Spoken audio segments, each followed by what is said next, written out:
December of 2014, we took our McGregor 26 down to the Key Largo and Islamorada area for a week of sailing. The trip started in our hometown of Orlando, Florida, and we trailered the boat 300 miles down to the Keys.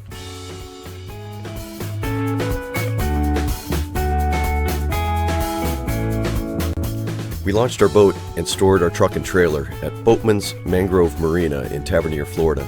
It's perfectly located between Islamorada and Key Largo. Here's an aerial view of our cruising grounds for the week. Key Largo to the north and Islamorada to the south. These are some really beautiful waters.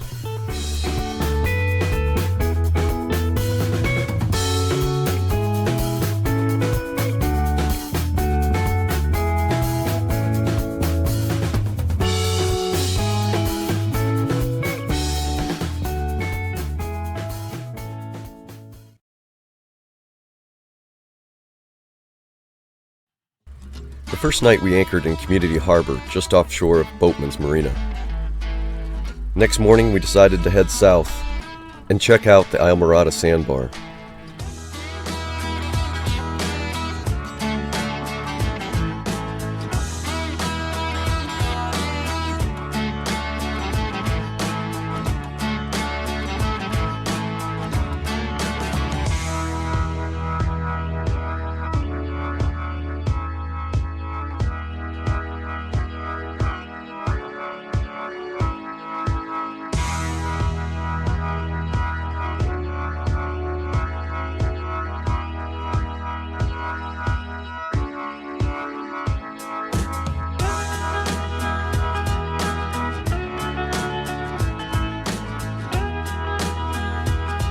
The bridges in the area are all very low, so we had to drop the mast to get out to the sandbar.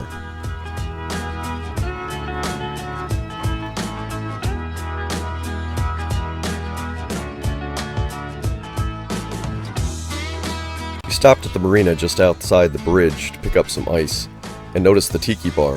We can never pass up the Tiki bar. So we pulled up to the dock and went in for a drink.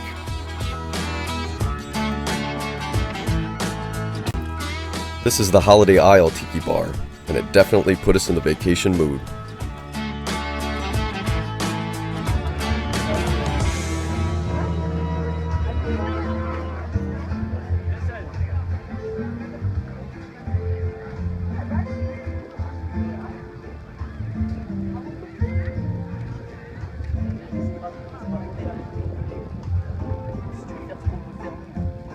Would you know my name if I saw you in heaven?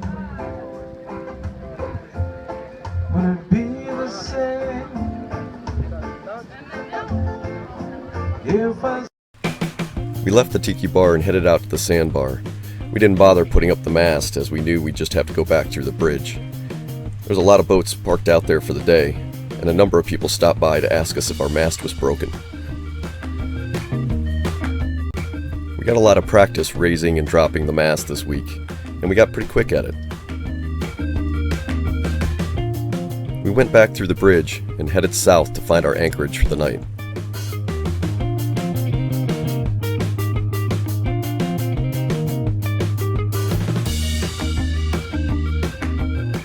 We anchored just off of Lorelei Cabana Bar, our second Tiki Bar of the week. You can see a theme coming. Lorelei is one of the best Tiki Bars in all of the Keys. It's a beautiful spot to enjoy some sundowners and watch the sunset.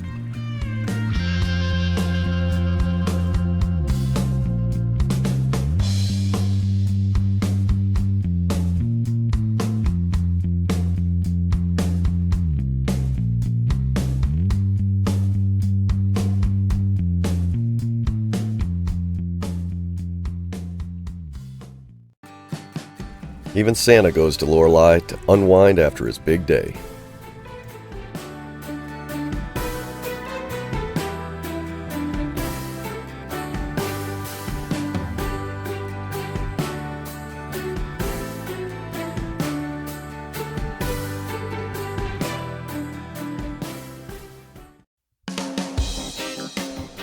We had a great night and slept like babies in this super calm anchorage.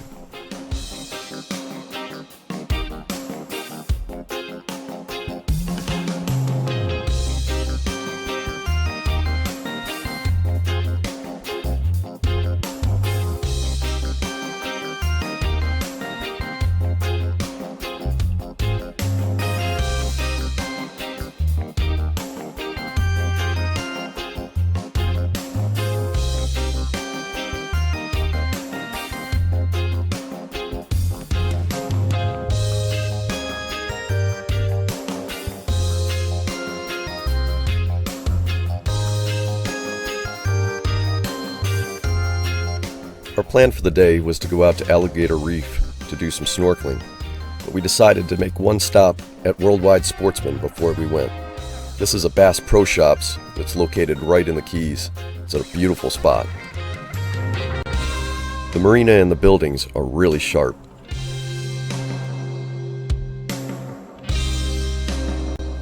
Right in the middle of the store is a sister ship to Hemingway's Pilar fishing boat. It is really sharp and it was decorated all up for the holidays.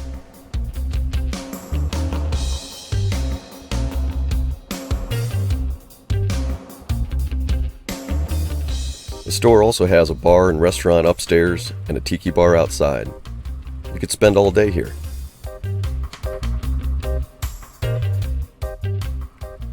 We left the store and headed out to Alligator Reef to do some snorkeling.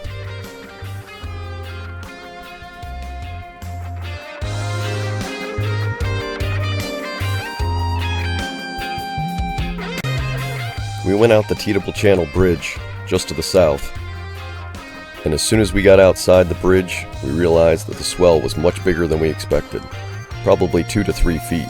It was going to be a rough ride.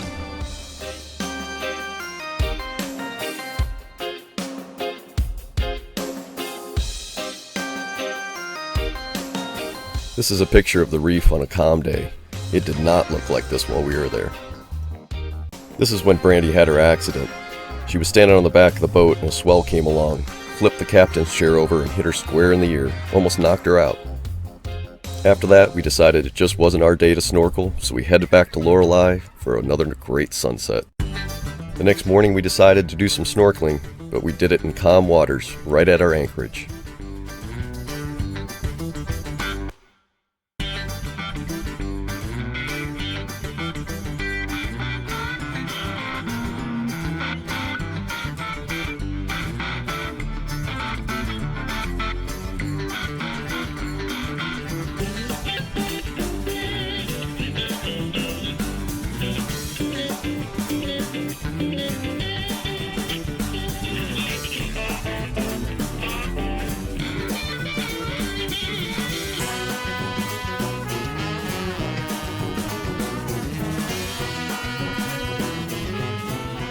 Our plan for the day was to head north up to Key Largo and find a place to anchor so we could watch the fireworks on New Year's Eve.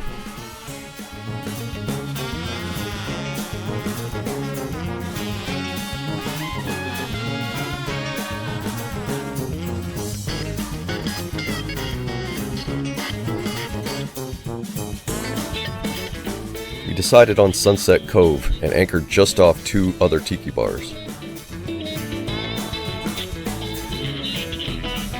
We had a great sail with consistent winds and calm seas.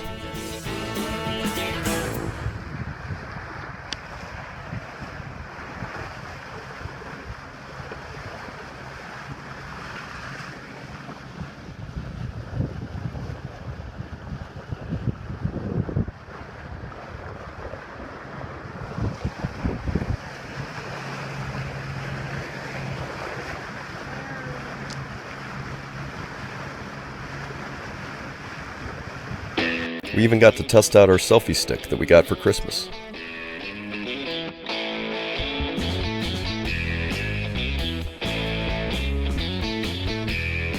Our first stop was the Upper Keys Sailing Club. They rent slips for $1 a foot. We didn't stay here, but we did use their shower for $2. We anchored just south off of Bayside Grill and enjoyed one of the best sunsets of our whole trip.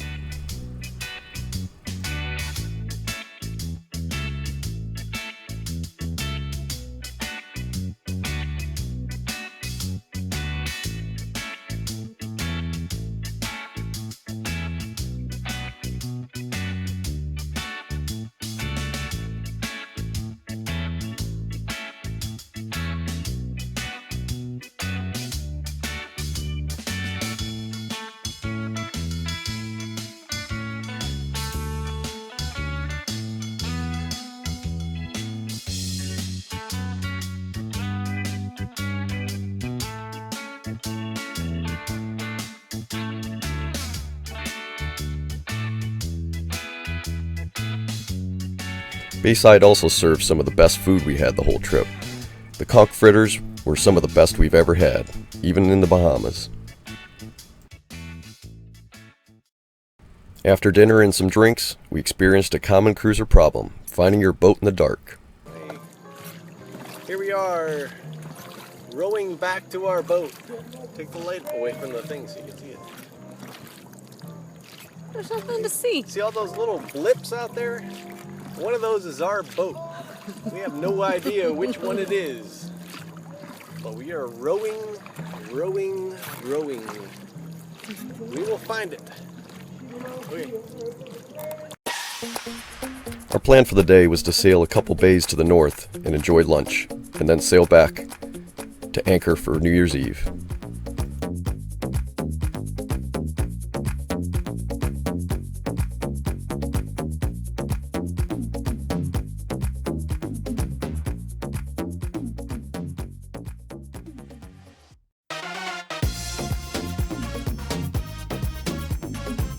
Our first stop was Sundowners, another great tiki bar right on the water.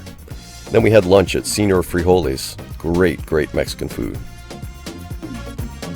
After lunch we sailed back to anchor at Bayside and got all dressed up for New Year's Eve. We can't think of a better way to ring in the new year.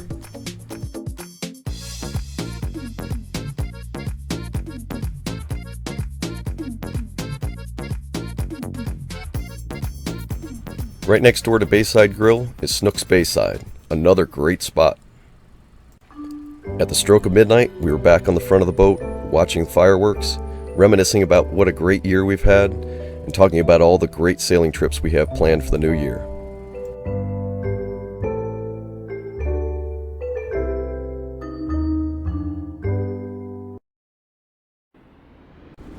After recovering from our festivities the night before, we took the recommendation of the bartender at Bayside Grill and went directly off the shore from the bar, 3 miles out to Nest Key in the beautiful emerald green waters of Florida Bay.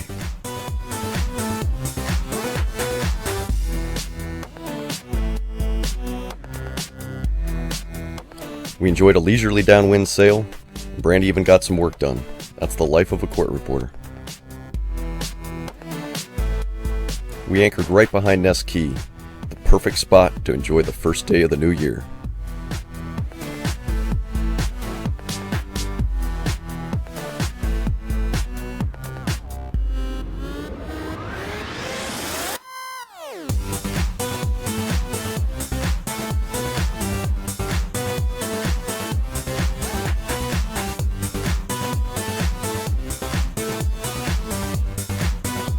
For our last night, we decided to go over to nearby Butternut Key to anchor for the night.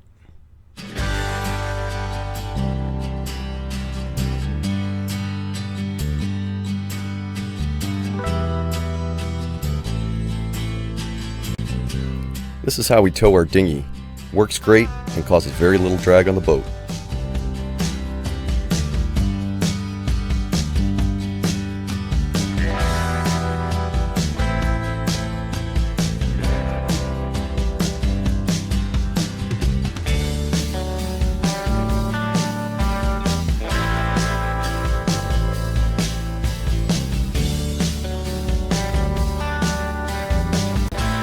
We had the anchorage all to ourselves and enjoyed our last night with another beautiful sunset.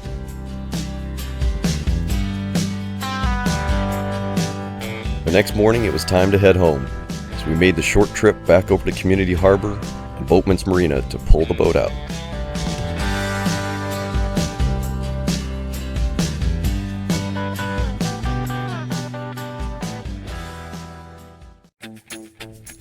"300 miles and 8 hours later, we were back home in Orlando. It was a great trip, one that we will definitely do again.